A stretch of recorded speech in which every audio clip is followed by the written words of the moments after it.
Captain Nick Gillespie says this started last July when he had been on a fire about 4 hours. He said it was pretty much out and there was no more danger. He said he'd been up for 23 hours straight, so he sat down in the bucket for a minute and rested his chin on his chest. He says another firefighter took a picture. It made its way to the chief's office, and he says the chief demoted him and put him on administrative duties for the next 3.5 months. Gillespie says he then sent a letter to the chief in October asking for a meeting to find out what he could do to get back in the field. He recorded that meeting, which lasted about 25 minutes. You're the one that put yourself here, Nick, not any of us. So why are you complaining about how bad it is for Nick? Nick, if you don't like it, pack your and leave. You need to fix yourself, partner. I'm fed up with you. The chief tells Gillespie he's not talking to him as a chief to a firefighter, but as Ray to Nick, and he expresses frustration at Gillespie's actions.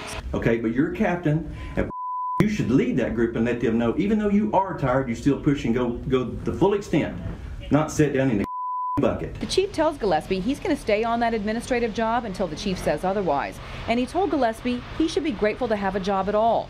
And he also said he was sick of seeing Gillespie in front of him. And if you think for a minute I'm going to tolerate it from you, you're out of your mind. You better be afraid, partner, because I'm not afraid of you, and I'll fire you in a heartbeat. And I know you probably want to tear into my and partner, I wish you would try. Gillespie filed a grievance arguing the discipline was out of line with the infraction. That is now making its way through the arbitration process.